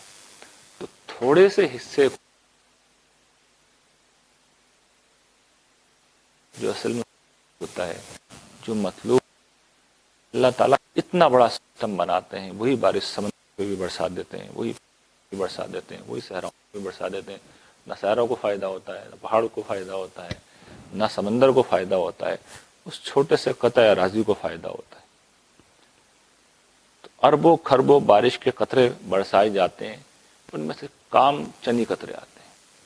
تو آپ بھی میں بھی دعوت 10,000 تک پہنچائیں گے، ان میں سے 100 لوگ کے نکلیں گے، 100 لوگوں تک 2 کام کے نکلیں گے، مگر وہ 2 کون ہیں ہمیں نہیں پتا، کبھی نہیں پتا ہو سکتا. ہماری ذمہ داری ہے کہ ہم 100 کوشش کریں 1000 تک پہنچا دیں. یہ ہماری ذمہ داری ہے کہ ہم جتنے زیادہ لوگوں تک ہو سکتا ہے اتنے زیادہ لوگوں تک پہنچائیں. کبھی اس معاملے میں پریشان نہ ہوں کہ لوگ نہیں سن رہے، نہیں سمجھ رہے، یہ ہمارا کنسرن ہی نہیں ہے. سرے سے کوئی اس کی فکر نہیں ہونی چاہیے، کوئی اس کی پریشانی نہیں ہونی چاہیے. فوکس صرف اس پہ ہونا چاہیے کہ لوگوں تک بات پہنچے. لیکن اب میں اگلی بات یہ عرض کر رہا ہوں کہ جس تبدیلی کے ہم خواہش مند ہوتے ہیں، اور فطری طور پہ ہم میں سے ہر شخص ہے، اور ہونا بھی چاہیے اس لیے کہ انسان ہے، وہ بھی اصل میں یہیں سے آتی ہے، وہ بھی یہیں سے آتی ہے. اس لیے کہ انسان بہرحال بدلتے ہیں، انسان اثر قبول کرتے ہیں. اور ایک ایسے دور میں جبکہ بہرحال دور جبر نہیں ہے، فتنے کا دور نہیں ہے. فتنے کا دور کا مطلب یہ ہے کہ پچھلے زمانوں کے اندر لوگوں کے اوپر تبدیلی مذہب کے اوپر پابندی ہوتی تھی. یہ جو میں نے ذکر کیا ہے، لوگوں کے ہاتھ پاؤں کاٹ دیے جاتے تھے، وہ تبدیلی مذہب کی وجہ سے کاٹے جاتے تھے. یہ ظلم و ستم ہوتا تھا، وہ اس لیے تھا کہ مذہبی جبر اور استبداد کا دور تھا. لوگوں پر یہ پابندی تھی کہ بادشاہ کے دین کے علاوہ کوئی اور دین وہ قبول نہیں کر سکتے، اور مذہبی پروفت جس راستے کی طرف بلا رہے ہیں اس کے علاوہ کسی اور راستے کی طرف لوگ نہیں جا سکتے تھے.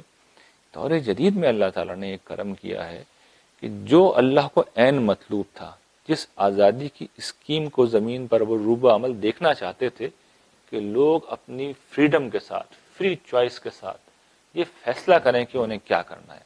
نہ کوئی مذہبی آدمی مجبور کر رہا ہو، اور نہ کوئی ملحد و مشرک مجبور کر رہا ہو. مکمل آزادی ہو، اور اس مکمل آزادی میں لوگوں تک پوری بات پہنچے، پوری دلیل کے ساتھ پہنچے، پورا منصوبہ پہنچے، اور انسان فری ول کے ساتھ، فری ذہن کے ساتھ ایک فیصلہ لے. یہ آئیڈیل اسکیم یہی تھی، یہ اسکیم تھی جو اللہ تعالیٰ نے جس کے تحت یہ دنیا بنائی تھی. اور اس اسکیم کو آخری درجے میں اس دور میں روبہ عمل کر دیا گیا ہے. اور اس لیے کر دیا گیا ہے کہ معاملات کو ختم کر رہے ہیں. قیامت اسی وجہ سے آئے گی، اسی وجہ سے آئے گی کہ اللہ تعالیٰ کی اسکیم پورے طور پر روبہ عمل آ جائے گی. دیکھیے قیامت کے متعلق قرآن مجید نے یہ بتایا ہے کہ یہ ایک عذاب ہے. سورہ حج شروع ہوتی ہے نا، وہاں اللہ تعالیٰ کہتا ہے یا ایھا الناس اتقوا ربکم ان زلزلۃ الساعۃ شیء عظیم یوم ترونھا تذہل کل مرضعۃ عما ارضعت وتضع کل ذات حمل حملها وتری الناس سکارى وما هم بسکارى ولکن عذاب اللہ شدید. لوگو ڈرو اپنے پروردگار، قیامت کا زلزلہ بڑی شدید چیز ہے. یہ وہ دن ہوگا جب ماں اپنے دودھ پلاتے بچے کو بھول جائے گی، اور حاملہ عورتیں اپنا حمل ڈال دیں گی، اور تم لوگوں کو دیکھو گے کہ وہ نشے میں ہیں. وہ نشے میں نہیں ہوں گے، اللہ کا عذاب بڑا شدید ہوگا. قیامت کے زلزلے کو اللہ تعالیٰ نے اپنا عذاب کہا ہے.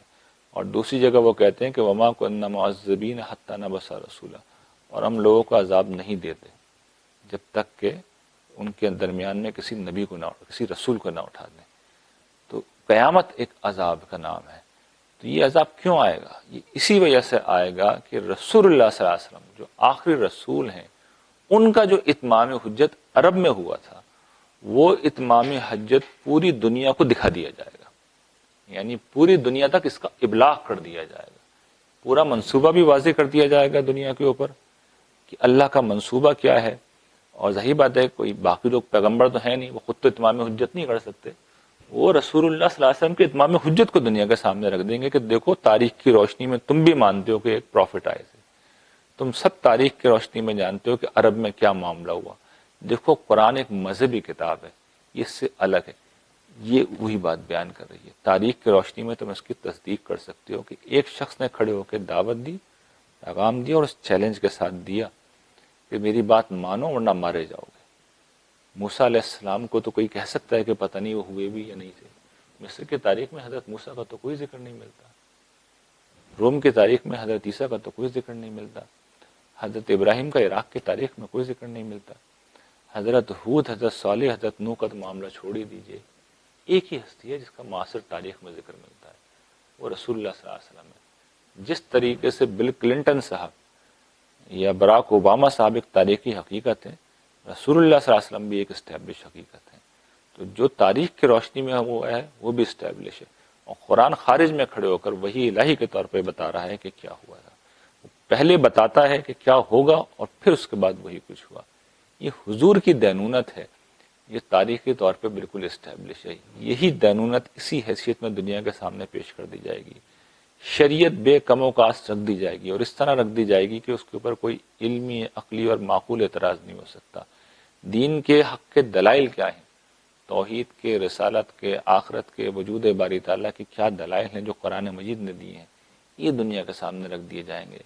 قیامت کیا ہے یہ بتا دیا جائے گا، جنت اور جہنم کو کھول کر رکھ دیا جائے گا۔ جس طریقے سے میں اور آپ یہ چیزیں سمجھ رہے ہیں، دنیا کا ایک ایک شخص یہ بات جان لے گا۔ کہنے والے کیا کہہ رہے ہیں، ماننا نہ ماننا ان کی مرضی ہوگی۔ جب یہ واقعہ ہو جائے گا اور پھر بھی انسانیت نہیں لوٹتی، تو اللہ تعالیٰ اپنا فیصلہ سنا دیں گے۔ اور یہی میں توجہ دلا رہا ہوں کہ یہ وہ تکوینی اسکیم ہے جو اس وقت روبہ عمل ہو چکی ہے۔ کوئی چاہے نہ چاہے، کوئی اس میں حصہ لے یا نہ لے، اس سے کوئی فرق نہیں پڑتا، یہ اپنے فطری اختتام تک پہنچے گی، یہ کام ہو کے رہے گا۔ توجہ دلانی یہ مقصود ہے کہ میرے اور آپ کے پاس اس کام میں حصہ لینے کے لیے ایک بہت بڑا موٹیویشن بھی ہے، جنت، اور ہمارے پاس ایک سنجیدہ اور معقول ریزن بھی ہے، وہ یہ کہ ہم اس چیز کو بہت اچھی طرح سمجھتے ہیں، دوسروں سے زیادہ اچھی طرح سمجھتے ہیں، ان تصورات کو ہم سمجھتے ہیں۔ ہمارا کوئی مسئلہ اب نہیں ہے، علمی اور فکری تطہیر کے عمل سے ہم گزر چکے ہیں، اب عمل کا وقت ہے، اب کام شروع کرنے کا وقت ہے۔ اب بھی اگر ہم بیٹھے رہے اور نہیں اٹھے اور اپنے آپ کو نہیں بدلا اور زندگی کا مقصد کوئی طے نہیں کیا اور جان، مال اور وقت میں سے ایک حصہ نہیں نکالا، تو یہ محرومی ہے، ہر اعتبار سے محرومی ہے۔ جنت میں چلے بھی جائیں تو بھی محرومی رہے گی، یہ محرومی وہاں جا کے بھی دور نہیں ہوگی۔ اس لیے کہ آپ دیکھ رہے ہوں گے کہ میرے ساتھیوں میں کوئی شخص تھا، میں 2 اکتوبر کو فلاں شخص کے ساتھ ہی بیٹھا ہوا تھا، ساری کہانی سن رہا تھا، وہ کہاں پہنچ گیا، میں یہاں رہ گیا۔ تو یہ تو ہونا ہے، تو یہ کمپٹیشن تو ہوگا، اور قرآن کہتا ہے کمپٹیشن کرنا ہے تو وہاں کے لیے کرو۔ تو اس کمپٹیشن میں آگے بڑھنے کا ہمیں گولڈن چانس ملا ہے۔ اللہ تعالیٰ کی جنت بہت بڑی ہے، اللہ تعالیٰ کا ظرف بھی بہت بڑا ہے، اللہ تعالیٰ کی عطا بھی بہت غیر معمولی ہے، اسے حاصل کرنے کا ایک موقع ہے۔ اور وہ کیسے ہوگا، اس کا کچھ عملی طریقہ ہے، اب میں آخر میں آپ کے سامنے وہ اختصار کے ساتھ رکھ رہا ہوں۔ دیکھیے، پہلی چیز اس میں کیا ہے، پہلی چیز یہ ہے کہ ہم اس منصوبے کو اور اس اسکیم کو خود سمجھیں۔ یعنی پہلی بات تو یہ کہ اس بات کو خود سمجھیں نا۔ یہ مرحلہ میرے خیال میں آپ سب اس سے گزر ہی چکے ہیں، اس لیے کہ آپ لوگ، میرا علم کی حد تک آپ لوگ سنتے رہتے ہیں، یہ باتیں واقف ہیں، ایسا نہیں ہے کہ آپ لوگ نہیں سمجھتے۔ دوسری چیز یہ ہے کہ وہاں کی جو کامیابی حاصل ہوتی ہے، کیسے حاصل ہوتی ہے، اس کو سمجھیے۔ اس کے لیے دین کے کچھ مطالبات ہیں، ایمان کے کچھ مطالبات ہیں، اخلاق کے کچھ مطالبات ہیں، معاشرتی و خاندانی زندگی کے حوالے سے کچھ مطالبات ہیں، ان کو سیکھیے، ان کو جانیے۔ اس لیے کہ آدمی کی وہ کم سے کم، جو میں نے کل بھی درس میں توجہ دلائی تھی، کہ کوئی شخص یونیورسٹی میں یا کالج میں یا بورڈ کے امتحانوں میں ٹاپ کون کرتا ہے، یعنی جو ہائیسٹ مارکس لیتا ہے وہ ٹاپ کرتا ہے، لیکن ایک اور شرط بھی ہوتی ہے، وہ یہ کہ جتنے پیپر دے رہا ہے وہ سب اسے کلیئر بھی کرنے چاہیے۔ یعنی ایک پیپر کے اندر 90 نمبر، دوسرے پیپر میں فیل ہو گئے، بلکہ سارے کے سارے پیپر کے اندر 99 نمبر اور ایک میں فیل ہو گئے، تو وہ پوزیشن ہولڈر سمجھا جائے گا یا فیلئر سمجھا جائے گا؟ فیلئر سمجھا جائے گا۔ تو پہلی چیز یہ کہ فیلئر سے تو نکلیں باہر۔ تو وہ جو پہلو میں مختلف گنواتا رہا ہوں، میلبرن میں بھی میں نے گنوائے، تو تقریر موجود ہے، آپ سن سکتے ہیں، کل بھی میں نے وہ چیزیں بتائی تھی، ان میں سے کسی جگہ پہ فیلئر نہیں ہونا چاہیے۔ اور پھر آدمی کسی ایک چیز کو اپنی جو سمجھیے کہ ایکسلنس کا میدان بنا لیتا ہے، اور اس میں سے ایک چیز کی طرف میں توجہ دلا رہا ہوں، نصرت دین، یہ سب سے آسان راستہ ہے، اس کو پھر اپنا میدان بنائیے۔ اور پھر اگلی چیز یہ کہ یہ بیسکس علم ہم نے حاصل کر لیا، تو اس کا آغاز ہم کہاں سے کریں گے؟ باہر والوں سے شروع کر دیں؟ نہیں، اپنے گھر والوں سے شروع کرنا چاہیے. یعنی آدمی کو اس دنیا میں فطری طور پہ سب سے زیادہ کس سے محبت ہوتی ہے؟ جن کے اوپر انسان اپنا پیسہ سب سے زیادہ خرچ کر رہا ہے. یہ جو گھر بنا ہوا ہے تو کیا صاحب خانہ نے صرف اپنے رہنے کے لیے بنایا ہے؟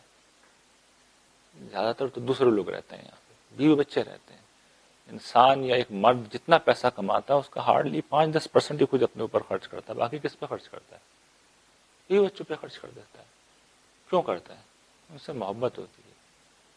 آدمی کی اگر بچی یا بچے کے اوپر کوئی مشکل آ جائے تو آنکھوں سے نیند اڑ جاتی ہے. اللہ تعالیٰ یاد آ جاتے ہیں حقیقی معنوں میں. انسان اولاد سے تو خاص طور پہ اتنی محبت کر رہا ہوتا ہے. تو اولاد جہنم میں جائے، یہ کیسے سوچ سکتے ہیں ہم لوگ؟ اس کا کیا تصور ہے؟ تو یہ ممکن نہیں ہے کہ جنت کے راستے کے ہم مسافر بن رہے ہیں اور بیوی پیچھے رہ جائے اور بچے پیچھے رہ جائیں. تو پھر ہمیں ان کو بھی اپنی توجہات کا مرکز بنانا چاہیے. سر توڑ اور دیوانہ وار کوشش کرنی چاہیے. پوری قوت اور طاقت کے ساتھ کوشش کرنی چاہیے. جس رخ پہ خود جا رہے ہیں ان کو بھی لے کے آنا چاہیے. دیکھیے ہمارے ہاتھ میں کسی کی تقدیر نہیں ہے، ہم کسی کی تقدیر نہیں بنا سکتے، اپنے بیوی بچوں کی بھی نہیں بنا سکتے، اپنے بھائی بہنوں کی بھی نہیں بنا سکتے، اپنے خاندان والوں کی بھی نہیں بنا سکتے. یہ اس کے پروردگار کا معاملہ ہوگا. آخر کار یہ 1-to-1 معاملہ ہی ہوگا. لیکن ہم بیسٹ ایفرٹ تو کر سکتے ہیں نا، پچھتاوا تو نہ ہونا، بہترین کوشش تو کر سکتے ہیں نا. تو کوششوں کا آغاز اپنے گھر سے ہونا چاہیے اور پھر آخری مرحلے میں یہ خارج میں جانا چاہیے. یہ آخری مرحلہ ہے جہاں سے مذہبی لوگ عام طور پر شروع کرتے ہیں کہ وہ باہر سے شروع کرتے ہیں. توجہ دلا رہا ہوں، اپنی ذات، فیملی اور پھر خارج. لیکن خارج کی خصوصیت کیا ہے؟ خارج کی خصوصیت یہ ہے کہ خارج میں جب آپ کام کرتے ہیں تو یہ موٹیویشن دیتا ہے اپنے آپ کو بھی ٹھیک کرنے کا اور بیوی بچوں کو بھی ٹھیک کرنے کا. یہ موٹیویشن دیتا ہے. آپ اگر یہاں آئے ہیں تو یہ خیال ہوگا کہ کل چلو بیوی بچوں کو بھی لے کے چلتے ہیں، ٹھیک ہے نا. تو ایک چیز اصل میں دوسری چیز کا موٹیویشن بن جاتی ہے. تو انسان جس وقت دوسروں کو کہہ رہا ہوتا ہے، کوشش کر رہا ہوتا ہے، دوسروں کو دعوت دے رہا ہوتا ہے کہ بھائی فلاں جگہ پہ آ جانا، کل پروگرام ہے، تو اصل میں یہ سامنے والا آئے یا نہ آئے آپ کے اپنے لیے موٹیویشن بن جاتا ہے. یہ دعوت کا بنیادی اصول ہوتا ہے کہ جس وقت آپ دوسروں سے کہہ رہے ہوتے ہیں، دوسرے ٹھیک ہوں یا نہ ہوں، انسان کہتا ہے کم سے کم میں ہی ہو جاؤں. دعوت ہمیشہ خود انسان کو ٹھیک کرنے کا ذریعہ ہے. یہ ترجیحات اور پریورٹی میں تو تیسرے نمبر پہ کھڑی ہوتی ہے، لیکن باعتبار نتیجہ یہ سب سے زیادہ افیکٹو ثابت ہوتی ہے. اس کو کبھی نہیں چھوڑنا چاہیے اور اس کو کبھی لائٹلی نہیں لینا چاہیے. تو یہ کچھ موٹی موٹی باتیں، بنیادی باتیں نصرت دین کے حوالے سے میں نے آپ کے سامنے رکھ دی ہیں. اس کا خلاصہ میں کر دیتا ہوں کہ دیکھیے اس دنیا میں ہمارے لیے ایک عظیم اپرچونٹی موجود ہے. اس کائنات کی بادشاہی ہے جو اللہ تعالیٰ اپنے بندوں کو بانٹنا چاہ رہے ہیں. انہیں ایک بندوں میں بانٹیں گے، وفاداروں میں بانٹیں گے، اور ان کے سب سے بڑھ کر وفادار وہ ہوں گے جو نصرت دین کے کام میں. اور نصرت دین کا کام اس وقت کیا ہے کہ اللہ کے پیغام کو، اس کے میسج کو دنیا میں پہنچانا ہے. جو لوگ یہ کام کریں گے وہ اس بادشاہی کے سب سے بڑھ کر حقدار ہوں گے. ہمیں اگر اس راستے پہ اگر چلنا ہے تو اس کا طریقہ یہ ہے کہ اندھے راہ دکھانے والے نہ بنے. پہلے خود تو سمجھنے کی بات کیا ہے، اس کی روشنی میں پھر ان تمام پرچوں میں جو اللہ تعالیٰ نے متعین کیے ہیں خود اپنی کامیابی کے لیے کوشش کریں، اپنے بیوی بچوں کے لیے کوشش کریں، اور ساتھ ساتھ خارج میں بھی اس پیغام کو دوسروں تک پہنچانے کی کوشش کریں. کیونکہ خارج میں کرنے والی جو کی جانے والی ایفرٹ ہے وہ آخر کار ہمیں انٹرنلی بھی موو کرتی ہے، موٹیویٹ کرتی ہے. تو یہ سب انٹر ریلیٹڈ چیزیں ہیں، ان کو ذہن میں رکھنا چاہیے. وآخر دعوانا ان الحمدللہ.